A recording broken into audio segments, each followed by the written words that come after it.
Merci beaucoup. Bonsoir, mesdames et messieurs. Merci au collectif Roosevelt de m'avoir invité, convié pour cette soirée qui est importante pour moi parce que c'est mon plaisir aujourd'hui de pouvoir partager des choses qui sont importantes à mes yeux.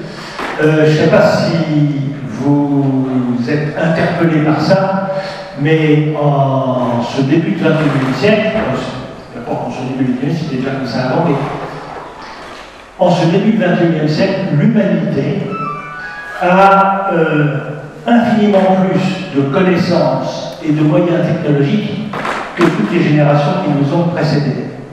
Et pourtant, on commence ce XXIe siècle sur un ensemble de crises majeures, crise économique, mais crise écologique, bien sûr, crise politique, crise planétaire, crise de la faim, toutes sortes de crises qui s'accumulent. Donc on est face à un paysage plutôt noir, et on se dit, mais comment se fait-il qu'avec tous les atouts qu'on a en main, comment ça se fait qu'on est aussi incapable de réaliser des conditions de vie équitables et dignes et dans la suffisance pour tous sur cette planète? C'est quelque chose d'incompréhensible. Et c'est quelque chose qui m'a confronté, et il y a déjà un peu plus de 20 ans, pour ceux qui ne me connaissent pas, j'étais à l'époque chef d'entreprise, j'avais ma propre entreprise, j'étais dans le domaine de la logistique de transport international et du commerce international. Personnellement, je n'ai pas de formation d'économiste, je suis devenu économiste sur le tas, et puis après en m'intéressant au sujet, donc j'espère que M. Morin ne sera pas trop méchant avec moi, en tant qu'autodidacte. À l'époque, donc, j'étais dans mon entreprise, une entreprise florissante, mais j'étais de plus en plus heurté justement par le fait que mon entreprise marchait bien, mais je n'y réalisais pas mon projet humain, je dirais. Je voyais que d'année en année, mon entreprise était complètement ficelée par ses impératifs financiers et que sur le plan humain, justement, ces personnes qui m'avaient enseigné mon métier, parce qu'à l'époque on apprenait beaucoup de métiers sur le tas, et bien c'était des gens que j'arrivais parfois à licencier, tout simplement parce qu'ils n'avaient plus leur place dans l'entreprise, parce qu'on investissait dans l'informatique, les productions se modernisaient, et donc ces personnes qui avaient travaillé pendant des années, pendant des décennies dans l'entreprise, qui m'avaient même appris mon métier, c'était des personnes dont je me séparais, et je voyais que je développais aussi une politique salariale qui était de plus en plus contraignante. Et donc je voyais qu'il y a quelque chose qui ne va pas dans ce monde. Je n'étais pas la seule entreprise dans ce cas. Je voyais bien que dans le reste du monde, il y avait le chômage était devenu chronique et que, on ne parle que de crise et de succession de crises et on parle en permanence. La solution, c'est de se serrer la ceinture. Demain, ce sera beaucoup plus beau. Faisons des sacrifices aujourd'hui pour que demain ça aille mieux. Ça, je l'ai entendu quasiment toute ma vie. Et donc, il y a vraiment quelque chose qui ne va pas. Parce qu'en cette fin du XXe siècle, justement, je me disais que c'était déjà pas normal d'avoir autant d'atouts, d'avoir le succès parfois dans les affaires, mais que sur le plan global, ça ne se traduisait pas par une amélioration de vie de tous, mais l'amélioration de vie de quelques-uns, le plus souvent au détriment de beaucoup d'autres. Et ça m'a profondément heurté, ce qui m'a conduit à quitter le monde des affaires. Volontairement, j'ai démissionné de mon entreprise, j'ai vendu mes parts aussi, en 1992, pour essayer de réfléchir, tout simplement, de me dire, c'est pas normal, il y a quelque chose qui ne va pas, mais je ne comprenais pas quoi. Je voulais vraiment essayer de comprendre pourquoi ça n'allait pas et comment on pourrait faire autrement. Alors en fait, c'était pour un long cheminement, je vous en ferai pas, c'est parce que ça nous mènerait tard dans la soirée, ça n'a pas forcément un intérêt majeur. Mais ce qui a été intéressant, c'est que j'ai commencé donc à butiner un petit peu partout, à lire, à documenter, et puis j'ai rencontré, pour la lire, j'ai rencontré la monnaie. Quelque chose que je ne connaissais pas. Alors, la monnaie, ça occupe beaucoup de notre quotidien, puisque il faut gagner notre vie. Gagner notre vie, c'est gagner de l'argent. Donc la monnaie est au cœur de nos vies aux uns et aux autres, sauf que pour moi, il y a une quinzaine d'années de ça, ben, la monnaie, la seule question que je me posais autour de la monnaie, c'est comment en gagner. Mis à part ça, je n'avais pas d'autres questions à poser là-dessus. Et j'ai des amis qui m'ont interpellé sur ce sujet, puis qui avaient la documentation, puis qui m'ont intéressé à ça. Et j'ai découvert peu à peu qu'au cœur de la monnaie se trouve en même temps l'explication de beaucoup des dysfonctionnements que nous rencontrons aujourd'hui, mais en même temps des solutions. Sauf que pour le moment, nous sommes prisonniers les uns et les autres d'une espèce d'une représentation de la monnaie totalement inappropriée et totalement décalée par rapport à la réalité physique de notre temps. On est devenu aujourd'hui dans notre société tellement en décalage avec cette réalité qu'on est un peu dans notre société comme un cancéreux du poumon à qui on dit qu'il faut fumer beaucoup plus. Donc grosso modo, c'est comme ça que ça marche, donc ça ne marche pas. Alors, dans ce cheminement des monnaies, j'ai développé, je me suis beaucoup intéressé aux monnaies complémentaires locales, que j'ai d'ailleurs aidé à se développer, et j'ai été à l'impulsion de la première monnaie patrimoine ici à Villeneuve-sur-Lot, monnaie locale complémentaire. Et puis bon, ici vous savez sans doute qu'il y a le sol violette, donc il y a une monnaie complémentaire locale qui s'est développée ici. Donc j'ai beaucoup œuvré au sein des monnaies locales et au développement des monnaies locales en France. J'ai écrit un bouquin là-dessus qui a pas mal servi à tous les acteurs pour mettre en œuvre des monnaies locales. Mais je me suis dit aussi que ce n'était pas suffisant, ou du moins que les monnaies locales étaient tout à fait essentielles pour aider les citoyens que nous sommes à sortir des conditionnements mentaux que nous portons sur la monnaie le plus souvent, parce qu'en fin de compte, nous sommes devenus des victimes consentantes. Ça ne marche pas dans le monde, mais notre désinformation et les représentations que nous faisons nous-mêmes de la monnaie font que, malgré nous contribuons au désordre de ce monde. Et donc, j'ai trouvé tout à fait essentiel de travailler sur les monnaies, d'interpeller les gens sur les monnaies et d'offrir justement cet outil des monnaies locales complémentaires comme étant une expérience à la portée de tous pour se réapproprier cet outil et se poser entre autres les questions qu'on ne se pose pas le plus souvent. C'est important parce que je pense qu'on est aujourd'hui un petit peu comme il y a 200 ans ou un peu plus, lorsque certaines personnes se levaient par exemple contre l'esclavage. L'esclavage à l'époque, pour les gens de pouvoir et puis pour les gens de la production, c'était quelque chose d'inimaginable que de penser qu'on pourrait se passer d'esclaves. Eh bien, je pense qu'aujourd'hui, on est au même niveau par rapport à la monnaie. Nous avons besoin de faire cheminer des idées nouvelles, de sortir de notre conditionnement mental et de vraiment nous ouvrir à autre chose. Sauf que les idées, il leur faut du temps. Il leur faut du temps pour cheminer. Et je n'attends pas des élites qui nous gouvernent, qu'elles soient nationales ou internationales, que les solutions viennent d'elles. Car au contraire, le pouvoir et l'argent ceux qui détiennent le pouvoir et l'argent trouvent complètement leur intérêt dans le système tel qu'il est. C'est donc à nous, les citoyens, de reprendre notre destin en main, de comprendre ce qui se passe et de planter patiemment quelque chose de nouveau pour qu'une nouvelle société, beaucoup plus généreuse, une société respectueuse de l'humain et de la planète, puisse naître grâce, entre autres, à cet outil qu'est la monnaie, qui certes nous a servi aujourd'hui, mais qui est là pour nous servir, mais c'est à nous de le reprendre.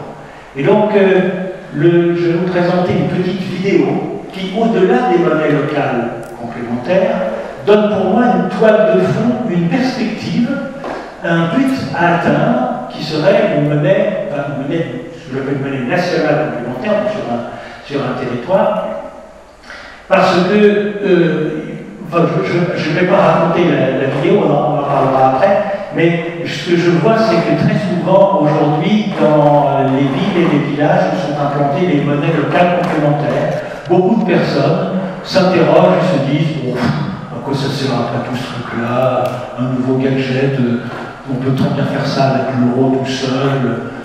Les gens ont souvent beaucoup de mal à percevoir l'intérêt des monnaies locales complémentaires. Eh bien, pour moi, comme je l'ai dit tout à l'heure, c'est important de pouvoir déjà savoir qu'il en existe, de s'y impliquer, parce que c'est à nous individuellement et collectivement, de sortir des représentations tout à fait erronées que nous avons, et c'est en sortant de ces représentations erronées qu'on peut penser à un mode économique et une société fonctionnant sur un mode monétaire complètement différent. Et donc c'est cette petite vidéo qui va vous présenter l'idée globale, qui donne à mon avis tout son sens à ces monnaies locales complémentaires aujourd'hui, mais dans une profondeur et une perspective totalement différente, où là, un monde de suffisance et de respect pour tous pourrait être, et ça pourrait se faire très rapidement. Je crois que vous avez totalement raison d'insister sur peut-être le changement de planète économique et financière dans laquelle nous sommes. Nous sommes dans un monde nouveau où il faut penser nouveau. Et je crois que vous avez totalement raison de mettre l'accent sur la question monétaire, sur le rôle de la monnaie. Évidemment, tout le monde sait que la monnaie, on en a besoin, tous.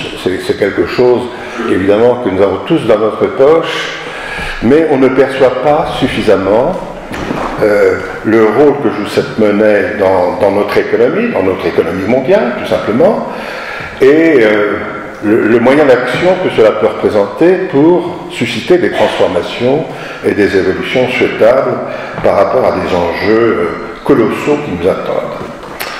Donc vous avez raison de dire qu'il faut une sorte de rupture intellectuelle par rapport à nos conditionnements mentaux dont vous avez parlé. Je crois que c'est tout à fait essentiel, surtout dans la période dans laquelle nous vivons, où nous observons très clairement une instabilité monétaire et financière récurrente, surtout depuis le milieu des années 90. En réalité, si vous voulez, on a changé de planète à ce moment-là, je pense, sur le plan monétaire et financier. Vous avez raison de souligner qu'en 1971, on a changé de monnaie. On est passé d'une monnaie matérielle à une monnaie virtuelle. Virtuelle, c'est un grand mot. C'est pas aussi simple que ça. Vous-même, vous le dites, on ne peut pas complètement déconnecter la création monétaire d'objectifs que l'on doit avoir en matière de besoins, en matière tout simplement d'objectifs qu'on se donne pour un territoire donné ou pour notre planète. Donc, vous avez raison sur tous ces plans-là. J'admire beaucoup votre démarche, la clarté du propos. Je ne suis pas sûr d'avoir absolument tout compris parce que à la fois c'était dense, il y a peut-être un petit problème de sono aussi, bon, mais ça c'est pas très grave, je crois avoir quand même compris l'essentiel. Alors j'ai pris quelques notes et maintenant je ne dirais pas que c'est la douloureuse qui arrive, mais non, c'est des remarques plutôt sympathiques comme vous allez le voir, avec quand même quelques questions sur le fond. Voilà, alors oui, votre expérience part des monnaies complémentaires, c'est tout à fait clair, des monnaies complémentaires locales. Et je pense que c'est à partir de cela que vous avez imaginé de créer cette monnaie du bien commun qui, comme vous le dites, est à l'échelle nationale. Autrement dit, finalement, sur le fond, pour un certain nombre de besoins collectifs, vous nous dites, revenons à la souveraineté monétaire. Revenons à ce qui existait avant, par exemple pendant les 30 Glorieuses, où les États étaient totalement maîtres de la création monétaire. Et en effet, pendant cette période, entre 1944 et 1971, rupture signalez bien dans votre film, les États étaient complètement aux manettes concernant à la fois la création monétaire et la gestion de cette monnaie. Hein. Alors, la rupture de 1971 provoque un choc qui est réel. Vous avez dit simplement on passe de la monnaie matérielle à la monnaie virtuelle. Je crois que c'est beaucoup plus considérable que ça. Vous le laissez entendre à plusieurs reprises. Je crois qu'à partir du moment où on libéralise à travers cette mesure, tout de suite après les taux de change, on entre dans un nouveau monde, parce qu'ensuite, effectivement, on va libéraliser les taux d'intérêt. Et ça, c'est deux attributs essentiels de la monnaie. C'est les deux prix fondamentaux de la monnaie. Taux de change et taux d'intérêt. Et je pense que quand vous avez évoqué votre activité internationale dans votre entreprise, vous avez dû voir que la gestion des taux de change pour une entreprise internationale, c'était quand même quelque chose de très compliqué. Qu'il fallait prendre des couvertures, qu'il fallait prendre des dérivés, qu'il fallait en fait faire appel aux banques pour retrouver un peu de visibilité sur notamment les taux de change. Mais très vite après, c'est venu sur les taux d'intérêt. C'est-à-dire que les taux d'intérêt sont devenus des variables, sont devenus des prix qui subissent la loi de l'offre et la demande. Et pour les entreprises, c'est absolument catastrophique, naturellement, puisqu'on ne peut pas connaître à l'avance le coût de financement de ces investissements. Et donc, avec cette double libéralisation, qui intervient donc dans les années 70, dans les années 80, en rendant les banques centrales indépendantes, en forçant les États à venir se financer sur les marchés financiers, on est entré effectivement dans une autre planète financière avec tous ces produits dérivés qui sont nécessaires pour stabiliser le système. Et puis la dernière grande libéralisation, au milieu des années 90, c'est effectivement celle des mouvements de capitaux qui fait que les capitaux peuvent se promener d'un point de la planète à l'autre à la vitesse de la lumière quasiment. Et là, qu'est-ce qui se passe?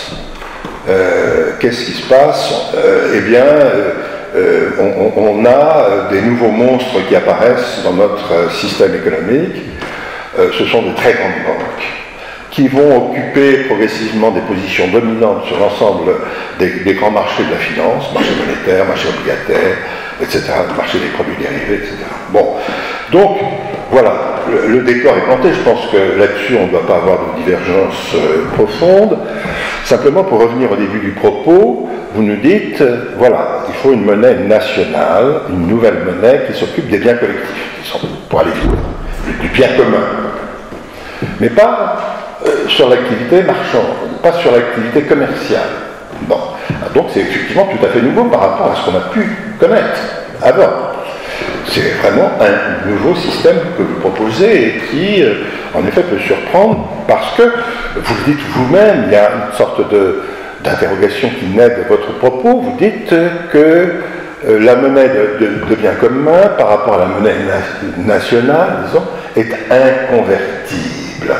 Alors, on ne sait pas trop ce que ça veut dire, c'est peut-être comme les monnaies complémentaires, j'imagine, enfin, j'essaye de voir le parallèle, on a du 1 pour 1, bien, mais inconvertible, qu'est-ce que ça veut dire dans votre esprit? Alors là, c'est ma première... Parce que ensuite vous dites que finalement, je pense qu'à la limite, les fonctionnaires qui travaillent pour le bien commun, ils vont être payés dans cette monnaie, peut-être, je pense, mais ils vont donc pouvoir acheter aussi des biens marchands avec cette monnaie, je pense. Bon, donc cette monnaie du bien commun, effectivement, elle est gérée et émise par, sans doute, un organisme public, X, Y, Z, enfin peut-être par une banque centrale parallèle, bon, imaginons, en tous les cas. Donc l'émission, vous l'avez suggéré, que l'émission de cette monnaie sera sous contrôle, hein, pour éviter effectivement de l'inflation. Je ne vois pas très bien comment on pourra éviter l'accumulation chez les particuliers de cette monnaie de bien commun. Ça faudra peut-être m'expliquer. Comment on pourra éviter la spéculation sur cette monnaie, car vous savez que la mauvaise monnaie chasse la bonne, hein, comme on dit chez les économistes. Donc est-ce qu'on n'aura pas tendance... Quelle sera la bonne monnaie? Est-ce que ce sera la monnaie nationale du bien commun ou la monnaie nationale activité marchande? Et il risque, s'il y a cette concurrence, je dirais presque au même niveau, il risque qu'une monnaie disparaisse au profit de l'autre. On considère qu'il y en a une qui est meilleure, qu'on va thésauriser, donc, et puis pour le reste, alors à ce moment-là, on peut imaginer la spéculation. Donc là-dessus, je vous attends, comme peut-être réponse possible. Et c'est vrai qu'aujourd'hui, avec d'autres économistes, on est plutôt sur un autre schéma, que je vais vous expliquer en 2 mots. Le schéma est le suivant, c'est-à-dire qu'effectivement, sur un territoire donné, on a toujours vu historiquement, si on reporte même à des périodes très lointaines, médiévales, disons, on a vu souvent cohabiter plusieurs monnaies ensemble. Donc le fait, vous l'avez souligné, les gens n'imaginent pas qu'on puisse avoir plusieurs monnaies sur un même territoire. Non, ça, on peut avoir plusieurs monnaies, mais effectivement qui remplissent des fonctions différentes. Et les monnaies complémentaires locales remplissent des fonctions tout à fait essentielles, et on sait que ça marche, puisque en Amérique latine, en Europe, on est entre 3500 et 5000 monnaies complémentaires. Il y a un mouvement d'expansion qui est réel aujourd'hui. On sait que ça marche au niveau local. Quand on a des objectifs, quand il y a des pouvoirs publics locaux qui s'y mettent, qui crédibilisent, légitiment l'émission, parce que le problème c'est l'émission de cette monnaie. Même si on dit 1 pour 1, qu'est-ce qui empêcherait d'émettre un peu plus? Peut-être cette monnaie, enfin bref. Donc il faut une crédibilité qui n'est pas effectivement de l'ordre matériel, avec un stock d'or qui serait quelque part pour garantir cette monnaie. Il faut une légitimité normalement publique, locale. Ça peut être aussi une association d'utilité publique, imaginez tas de choses. Donc là, on voit très bien comment ça marche. Ensuite, on a donc deuxième niveau, deuxième échelle, on a les monnaies nationales où on a pour l'Union européenne une partie, en tous les cas, on a la zone euro. Bon, on sait les difficultés qu'elle a aujourd'hui, très bien. Mais on a, disons, plutôt des monnaies de type national qui remplissent les fonctions traditionnelles. Et on sait très bien que eh bien, on peut avoir des problèmes à ce niveau-là. Il suffit de regarder comment aujourd'hui la zone euro est en danger à cause de la situation grecque, notamment. Et comment la Banque Centrale Européenne agit de façon non conventionnelle pour résoudre les problèmes de dette publique en Europe. Elle rachète à tour de bras, comme l'avaient fait les États-Unis avant, la Grande-Bretagne ensuite et le Japon. La Banque Centrale Européenne rachète à tour de bras des dettes publiques, maintient donc des taux d'intérêt extrêmement bas et espère que ces injections puissent se traduire dans des formes de crédit au monde de l'entreprise et auprès des ménages. En réalité, ça ne se produit pas, on le sait. Cet argent va sur les marchés financiers et forme des bulles, bulles obligataires et surtout bulles actions.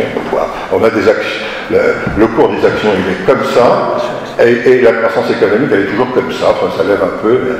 Et alors tout le monde est content apparemment, puisque évidemment, il y a des gens qui gagnent de l'argent, et personne ne voit qu'il y a une magnifique bulle qui est en train de se créer, enfin même plusieurs bulles qui sont en train de se créer actuellement.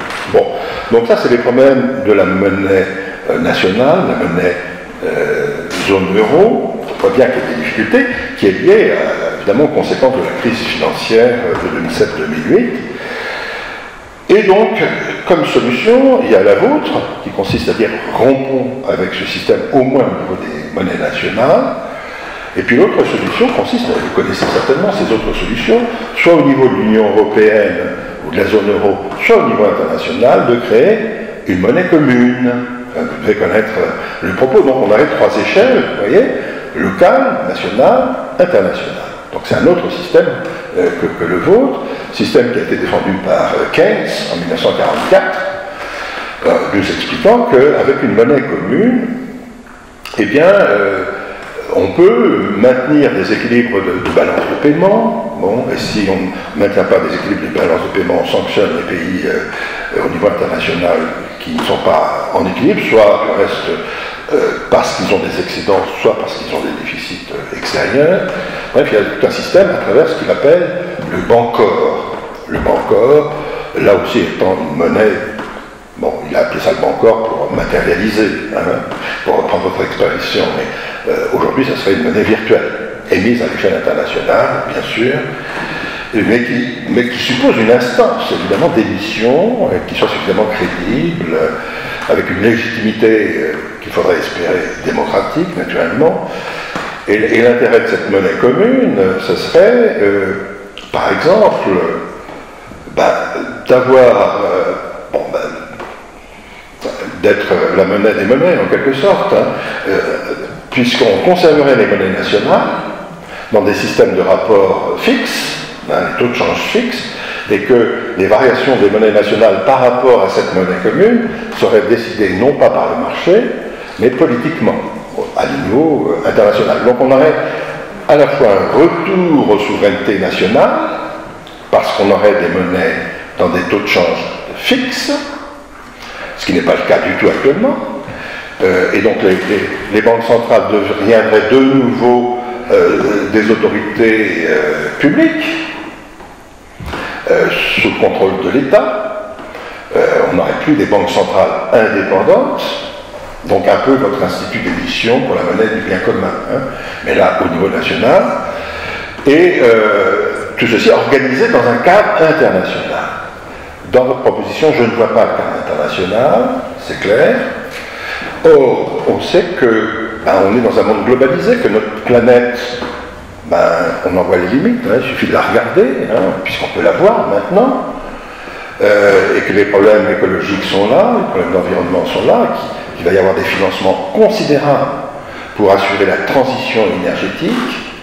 Eh bien, la monnaie commune internationale peut être là comme un outil essentiel pour ce type de financement. Et puis, deuxième intérêt d'une monnaie commune, vous voyez, je défends ma proposition plutôt que la vôtre pour l'instant, le deuxième intérêt d'une monnaie commune, ça serait de pouvoir, et c'est un peu étonnant comme pouvoir, en effet, d'effacer partiellement, voire totalement certaines dettes publiques.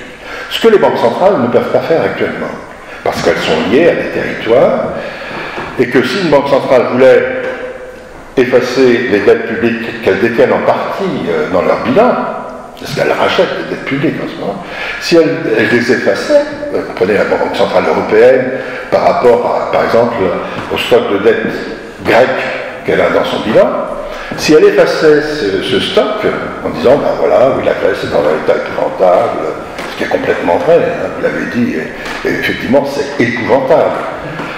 Eh bien, à ce moment-là, immédiatement, vous auriez un problème de crédibilité, puisque la force d'une banque centrale, ce n'est pas la matérialité, comme vous l'avez dit, de l'or qu'elle aurait dans ses stocks, mais sa crédibilité, la confiance qu'on met en elle. Immédiatement, il y aurait des pertes affichées dans la Banque Centrale Européenne, elle perdrait sa crédibilité, et donc, évidemment, à ce moment-là, son action ne serait plus du tout la même, et il pourrait y avoir des phénomènes monétaires, il y aurait une défiance vis-à-vis de l'euro, avec des tas de conséquences, évidemment, à ce moment-là, très importantes. Par contre, si c'est une banque, la Banque Centrale des banques centrales, à l'échelle internationale, qui fait cela, je ne vois pas qui pourrait contester le type d'effacement de dette en question. Je ne vois pas qui pourrait... il y aurait une crédibilité internationale telle, ça serait décidé politiquement à l'échelle internationale, voilà, on efface quelques lignes du bilan, terminé, et on justifie pourquoi, naturellement, on fait cet effacement. Donc voilà aussi peut-être un avantage d'une monnaie commune à l'échelle internationale. Alors j'ai déjà parlé peut-être trop longtemps, je regarde mes notes que j'ai prises pendant que vous parliez. Donc vos trois fausses croyances, je suis d'accord avec elle, la création monétaire, c'est une création par les banques pour l'essentiel, les banques centrales de façon secondaire, et les États n'ont plus rien à voir avec la création monétaire. Les États ont perdu complètement leur souveraineté monétaire, c'est tout à fait clair. La monnaie est considérée comme un bien privé, et non plus du tout comme un bien public. Bernard Maris, vous y avez fait allusion, je crois notre président y a fait allusion. Bernard Maris disait, oui, la monnaie, c'est un bien public, hein, on l'a dans notre poche, on s'en sert tous les jours, c'est comme l'air qu'on respire. Il disait ça dans sa dernière conférence, dans sa dernière intervention télévisée, qui a été diffusée fin février sur Arte. Il disait, mais le jour où on vous dira que pour respirer votre litre d'air et mettre 1 euro dans le guichet, là, effectivement, ça deviendra un bien privé à ce moment-là. Hein. La monnaie, c'est la même chose. Aujourd'hui, c'est un bien privé. C'est un bien privé. Les deux prix fondamentaux de la monnaie, taux de change, taux d'intérêt, sont les taux de marché gérés, et en plus gérés par les plus grandes banques. Il faut voir que ces grandes banques occupent des positions dominantes sur ces marchés, s'entendent entre elles, il y a des amendes qui tombent en ce moment, pour gérer ces taux, et donc on a un oligopole, excusez-moi, on a un oligopole bancaire qui fonctionne aujourd'hui, un oligopole complètement privé, qui fixe quasiment les taux d'intérêt et les taux de change, en fonction de leurs propres intérêts, naturellement, et pas du tout l'intérêt public, inutile de vous le dire. Et c'est pour ça qu'elles gagnent beaucoup d'argent, et c'est pour ça aussi qu'on commence à les sanctionner, légèrement. Alors, donc, vos trois fausses croyances, j'y crois.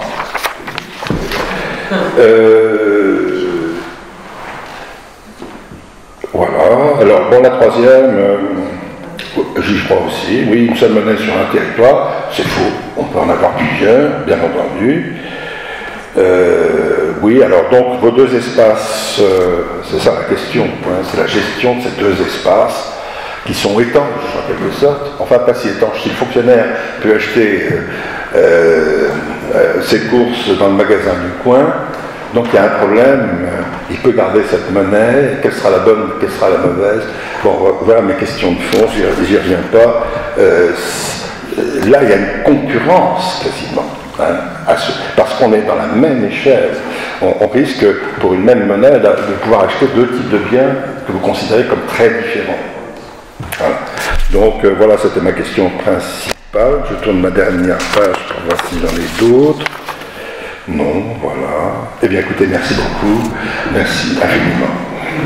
Merci.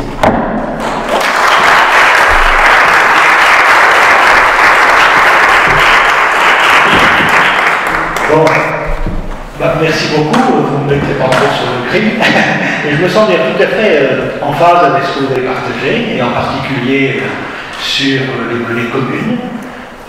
C'est tout à fait une idée que je défends moi-même comme solution possible pour la crise de l'euro, actuellement la crise de l'Europe, parce qu'une monnaie unique dans un espace aussi hétéroclite ne peut pas fonctionner, alors que des monnaies communes permettraient à chaque État de pouvoir s'ajuster par rapport aux autres, et par rapport au reste du monde, là on aurait une monnaie pour les échanges internationaux, et là ce serait l'euro pour les autres, et puis un jeu entre les différents pays. Mais pour répondre en fin de compte à vos interrogations tout à fait légitimes, je suis parti d'une idée différente, c'est-à-dire que je suis interpellé par le fait que dans le système qui consiste à financer toujours ce que j'appelle le bien commun, donc la santé, éducation, justice, recherche fondamentale, des choses qui sont véritablement d'utilité collective et qui n'ont pas pour finalité le profit financier, mais tout simplement de l'amélioration de la qualité de vie sur un territoire et sur la planète. Ce que je regrette donc, c'est que ce terrain du bien commun est pour le moment toujours dépendant des recettes fiscales. Et on s'aperçoit, on voit bien aujourd'hui combien la fiscalité est critiquée au cœur des débats avec les évasions fiscales organisées qui sont d'une certaine côté tout à fait illégales pour certains systèmes qu'on met en place, les niches fiscales.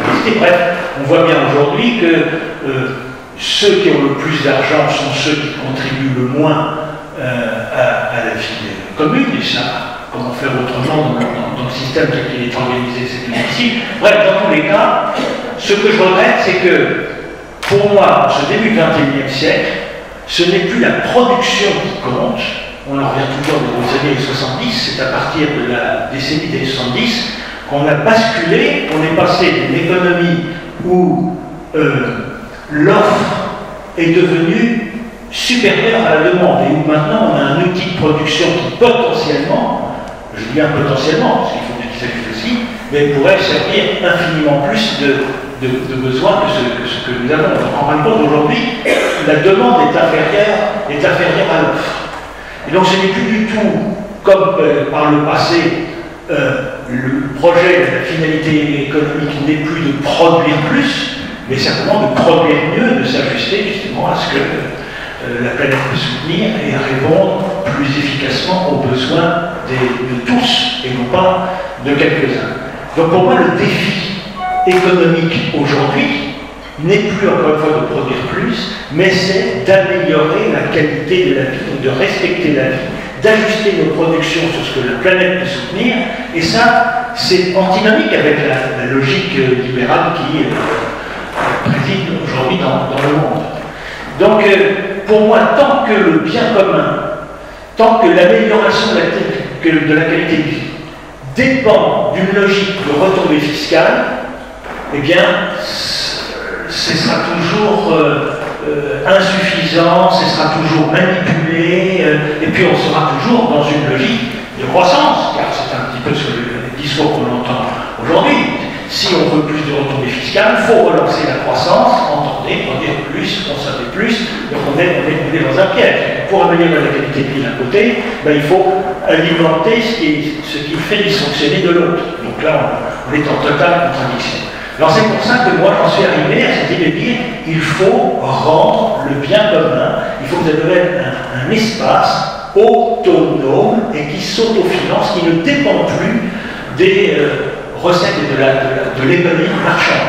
L'économie marchande étant celle qui a pour finalité le profit financier, l'économie de bien commun est celle qui a pour finalité l'amélioration de la qualité de la vie. C'est pour ça que j'ai imaginé séparer les deux espaces. Alors, il est exact qu'à partir du moment où on sépare deux espaces, on a deux monnaies à parité sur un même territoire, voilà, comment c'est comme le sport d'achat de la mauvaise monnaie chasse la bonne. Alors déjà, dans l'esprit, comme je l'ai dit, ce n'est pas une devise internationale, on est un petit peu comme ici à Toulouse avec le surf de lettres n'a d'usage qu'à l'intérieur d'un territoire géographique et dans un réseau défini. Donc ce serait pareil pour la monnaie de bien commun, on lui donnerait l'espace national et cette monnaie n'aurait cours qu'à l'intérieur de ce territoire, impossible d'aller acheter à l'étranger, de se promener à l'étranger, ou d'échanger cette monnaie contre de la devise étrangère, voire même de l'euro. Dans certaines conditions quand même, parce qu'on ne peut pas, l'étanchéité, pour les dire, ne peut pas être à 100%. On aura donc les personnes qui seront payées dans cette monnaie de bien commun. Il faut bien qu'elles puissent se nourrir, se vêtir, avoir une maison, du transport. Il faudra bien que cette monnaie circule effectivement dans le secteur marchand. Alors, pour éviter que la mauvaise monnaie chasse la bonne, ce que j'imagine, c'est que dans la fiscalité du secteur marchand, entre autres, ou que dans les règlements de facture d'entreprise à entreprise, les citoyens et les gens en général aient obligation de régler leurs affaires au prorata des mouvements qu'ils ont dans chaque monnaie. Donc ça qui pourrait tout simplement être, ça ne sera pas avec les outils informatiques et les entreprises vont très bien savoir les mouvements, quelle est la part dans le chiffre d'affaires par une entreprise qui est réalisée dans une monnaie et dans l'autre, et donc les règlements, on obligerait en fin de compte une utilisation au prorata de ce que représente pour chacun la monnaie, les deux monnaies. Bon, je ne trouvais que ça pour le moment. Ce que j'ai imaginé aussi, bien sûr, c'est que à partir du moment où la monnaie de bien commun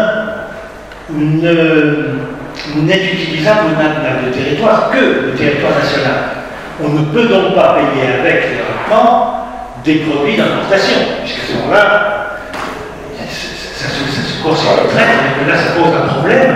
Ben oui, mais enfin, si vous allez dans votre magasin, vous allez avoir des produits d'importation. Oui, c'est ce que je dis ici, c'est-à-dire que... Non, vous ne pouvez pas importer avec, c'est ça que vous voulez dire. C'est ça, pas importer avec. Ah oui.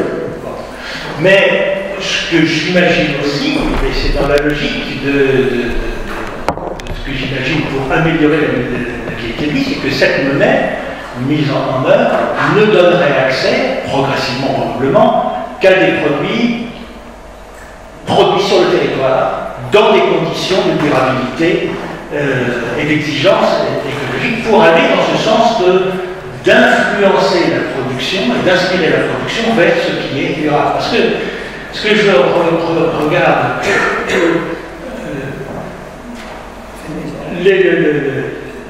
l'amélioration du pouvoir d'achat des gens et d'une grande partie de la population est importante s'il y a vraiment des personnes qui sont dans des difficultés financières importantes.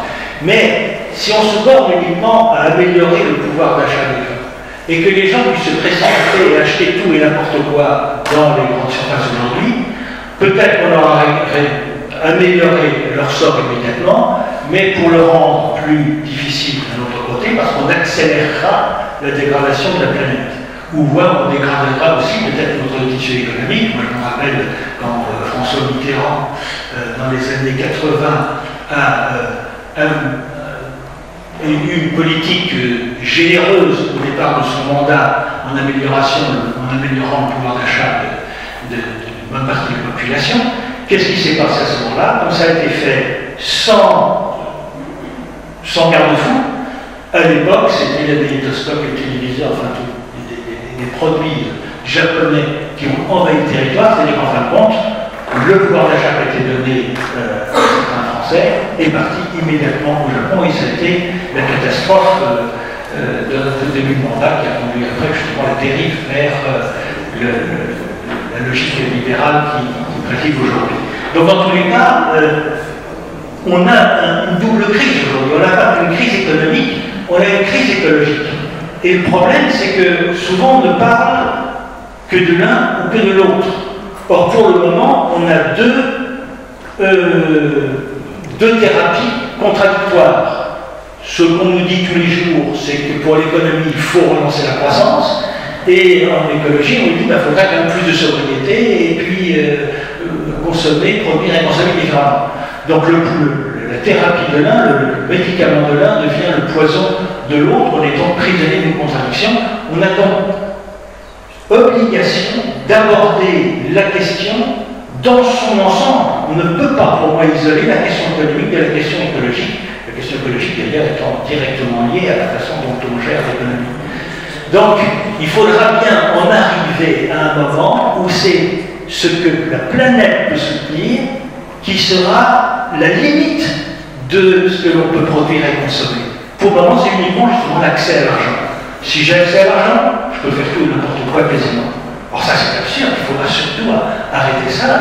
Ce n'est plus la monnaie qui doit conditionner ce qu'on peut faire, c'est ce que la planète peut soutenir. Alors c'est ça l'idée que j'essaie de projeter dans ce projet, avec effectivement certaines contraintes. C'est sûr que, comme je le dis d'ailleurs dans ce petit film, les gens qui seront payés dans cette monnaie, qui seront dans ce secteur, et théoriquement ils le choisiront, n'auront pas la même gamme de choix que les autres. L'économie marchande devra, par la loi bien sûr, rendre visibles les produits accessibles et répondant aux critères d'accessibilité en monnaie de biens communs. Mais c'est sûr que c'est une certaine contrainte.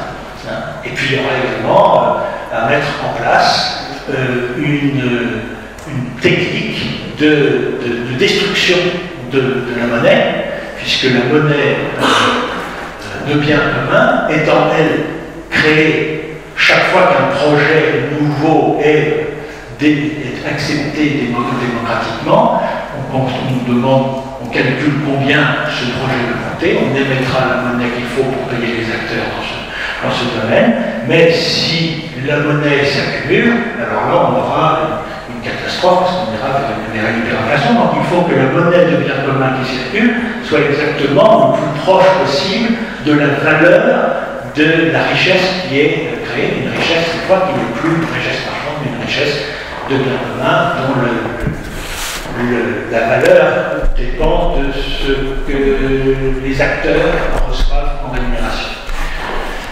Je ne sais pas si ce que je dirais, je ne sais pas si j'ai répondu partiellement ou complètement. Enfin, c'est voilà l'idée qui m'a fait en tête et qui m'a conduit justement à pouvoir rendre ce secteur autonome avec évidemment quand même les contraintes et les difficultés que ça peut poser.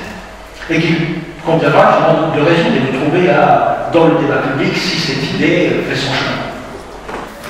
quelque chose qui me vient tout de suite à l'esprit, qui rejoint un petit peu les remarques de François Moreau, c'est je pense qu'il sera utile peut-être pour l'avenir de bien préciser que cette solution, telle que vous la présentez, ne sera valable dans un contexte, à mon avis, où l'euro aura déjà été soit mis au placard, soit réformé.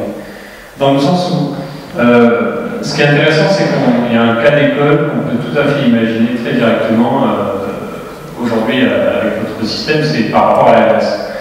C'est-à-dire que si, dans les prochains jours, parce que c'est maintenant que ça se joue, la Grèce décide de faire défaut auprès du FMI, très rapidement, la Banque Centrale Européenne va refuser de garantir les dettes grecques, va certainement couper le dispositif de financement des banques grecques, le dispositif est là. Donc en fait, l'État grec va se retrouver avec plus aucun moyen de se financer et va être obligé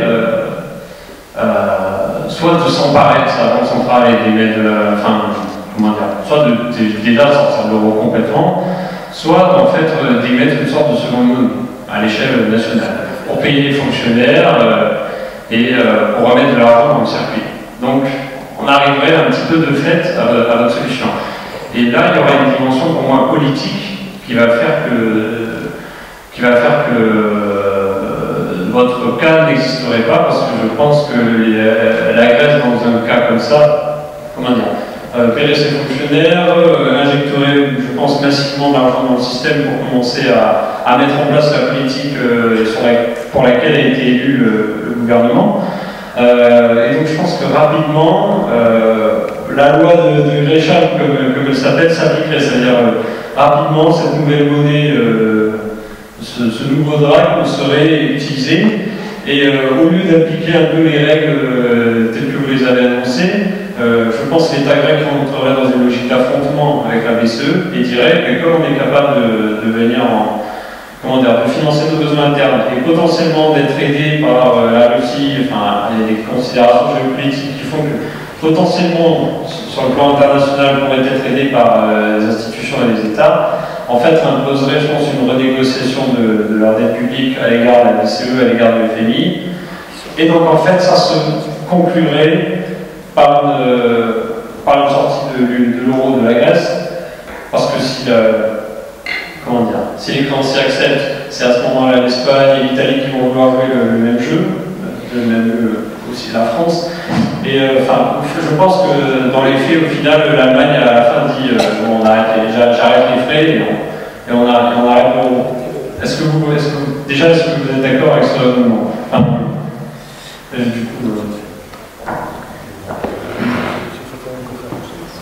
Dans ce que vous venez de décrire, je pense que vous voyez juste. Je voudrais mettre un bémol à ce que vous avez dit tout à fait pour commencer. Ce que je propose là n'est pas du tout dépendant de la fin de l'euro ou de la fin de l'UCI. C'est la situation dans laquelle on est, donc forcément c'est à ça qu'on va se référer. Ah oui, mais justement, attention au piège. Oui, parce que là, c'est une autre vision. Parce que même dans ce que vous décrivez pour la Grèce, si on repasse demain au drachme, le drachme sera une monnaie à tout faire, tant pour le secteur marchand que pour le bien commun.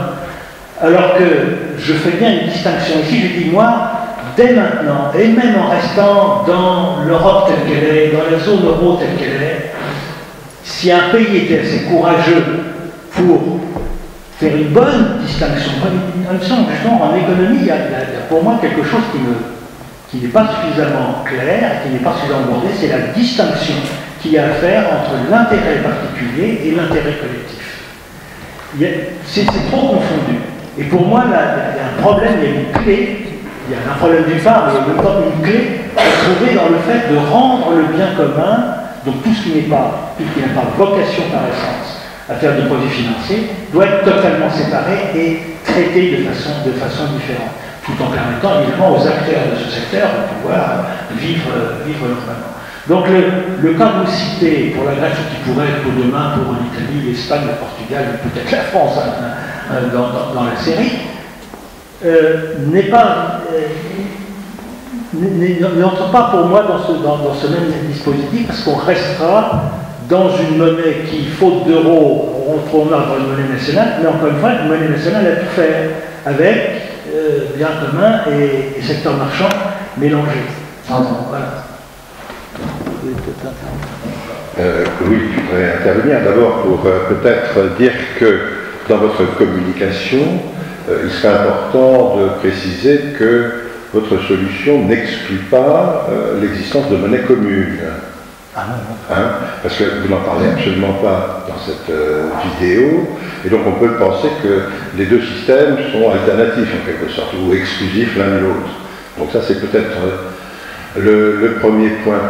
Sur la situation, puisque la question que vous avez posée à propos de la Grèce, c'est vrai que s'il y a un défaut grec, on ne va pas rentrer du jour au lendemain dans un système tel que celui que vous proposez, puisque ce n'est pas dans la tête des gens, et ce n'est pas du tout une option qui est actuellement sur la table. C'est évident qu'on est plus proche d'une situation du type argentin, par exemple, où en 2001, l'Argentine qui était liée au dollar, rompt le lien entre le dollar et le peso et dévalue fortement la monnaie. Donc le schéma qui se présente, s'il devait y avoir effectivement un défaut de la Grèce, ça serait probablement un retour au drame, oui, monnaie nationale, pas une monnaie nationale du bien commun, bien sûr, mais une monnaie nationale avec une très forte dévaluation, c'est complètement évident, avec à la clé un gros problème juridique pour savoir dans quelle mesure l'impact de cette dévaluation pourrait toucher également la dette publique, avec des tas de problèmes juridiques à la clé, puisque les obligations émises qui, en quelque sorte, constituent la dette publique grecque sont de statut juridique assez différent, pour l'essentiel de statut anglo-saxon, et il semblerait que la Grèce soit toujours tenue, en quelque sorte, par ses obligations juridique vis-à-vis de ses créanciers. En tout cas, il y aurait une très grosse bagarre sur le plan juridique, probablement. Ce qui ne serait pas le cas pour la France, puisque si on devait connaître aussi un défaut dans la foulée, parce qu'on peut imaginer finalement un scénario domino. C'est pas du tout exclu que, à l'annonce du défaut de la Grèce, il y ait une réaction extrêmement vive des marchés financiers, une panique financière pourrait s'en suivre, et des ventes de détresse, comme on dit, de la part des plus grands investisseurs et des plus grandes banques, d'une partie de leur portefeuille. À ce moment-là, on entre dans un nouveau cataclysme financier, et ce cataclysme peut donc amener des situations effectivement où on serait amené peut-être à effacer des dettes brutalement. Alors la dette française est à plus de 90% de droit français, donc là on n'arrive pas sur cette partie-là de la dette, en tous les cas, de récrimination internationale. Voilà le scénario. Évidemment c'est un scénario tout à fait catastrophe qui se présente, mais en même temps, pour rejoindre votre propos, un tel scénario catastrophe qu'il ne faut pas souhaiter, bien sûr, parce que si on entre dans ce scénario, une période très sombre, très noire, peut s'en suivre. Les États sont exsangues, précisément pour les questions monétaires, ils ne sont plus maîtres de leur monnaie, et donc une période de scénario extrêmement noir peut s'ouvrir assez longtemps, parce que tant qu'on n'a pas changé de logiciel intellectuel, tant qu'on n'est pas sorti du conditionnement mental dont vous parlez, dans lequel nos responsables politiques sont actuellement, nos responsables économiques aussi, il est clair qu'il risque d'y avoir pas mal de temps qui se déroule, où là, les replis identitaires de type nationalisme exacerbé, risque d'affrontement, intérieur, extérieur, recherche de bouc émissaire, peuvent se produire. Et là, ça peut être une période tout à fait affreuse sur le plan social et politique, pas simplement sur le plan financier ou économique, avec du chômage, des récessions, mais aussi une période très noire sur le plan politique. On connaît l'état politique, notamment de l'Europe aujourd'hui. Je n'ai pas besoin d'insister. Donc voilà, avec le défaut grec, on risque d'entrer dans ce type de très grande turbulence. Je vous rappelle simplement que lorsqu'il y a eu à Chypre donc des problèmes très sérieux avec le système bancaire, les marchés financiers du monde entier ont été tétanisés, alors que Chypre c'est 0,2% du PIB européen. Simplement Chypre appartient à la zone euro, et donc évidemment ce qui est par derrière, c'est ce qui peut se passer dans la zone euro, dans l'esprit de ceux qui aujourd'hui sont sur les marchés financiers, et notamment dans l'esprit des spéculateurs. On va prendre d'autres questions. Je vous demanderai de faire des interventions courtes pour que beaucoup de gens puissent s'exprimer. Merci. Oui. Bonsoir.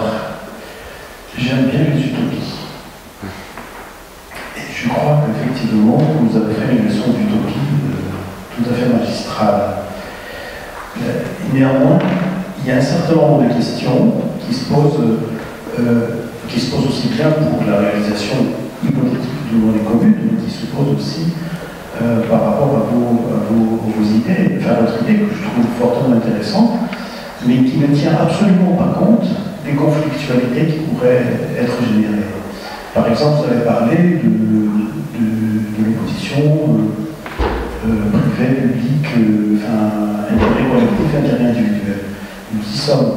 Le passage des monnaies locales, autant de fonctionnement sur les monnaies locales, ça peut être un peu plus facile, imaginairement plus facile. Autant constituer une monnaie nationale, ça voudrait dire qu'il faudrait qu'il y ait beaucoup de gens qui soient d'accord. Et qu'effectivement, ça devient. Il y a toute la dimension politique de votre idée qui n'est pas là dans le temps de la scène. Mais comment peut-on se passer de ça? C'est-à-dire qu'en fait, on imagine un pays où il y aurait une démocratie et que les gens arriveraient à faire se mettre d'accord, etc. Alors que vous voyez bien que même si on pensait que cette monnaie serait à terme en concurrence avec les monnaies actuelles, il y a tellement d'intérêts en jeu que est-ce que vous croyez que en tout cas ces intérêts les seraient faibles, ou est-ce que vous pensez que les mouvements citoyens seraient aussi mûrs et aussi avancés, la démocratie qui fonctionnerait? Vous savez très bien qu'à l'heure actuelle, en Grèce, la démocratie pour le gouvernement européen ne vaut pas grand-chose. Vous voyez bien. Donc justement, c'est par rapport à ces questions de conflictualité. M. Morin a parlé par exemple de crédibilité. Donc finalement, il y a toute une part qui ne dépend pas de la technicité ou de la finalité idéale du fonctionnement, mais dépend de ce qu'on appelle couramment la psychologie des investisseurs.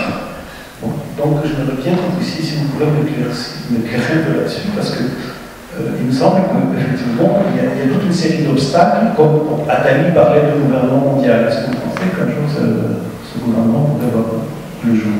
Voilà des questions que je me pose par rapport à votre. Parce que bon, je ne suis pas sûr que je suis toutes les articulations. Enfin, dans l'ensemble, il me semble avoir un peu ce. Je n'ai certainement pas toutes les réponses, parce qu'en fin de compte, c'est quelque chose qui sera à vivre. Mais vous avez raison de dire qu'il y a un effet politique et psychologique tout à fait essentiel dans ce genre de proposition. Car la clé, cette proposition est déjà une proposition qui est dans le sens de sortir du cadre de la pensée habituelle.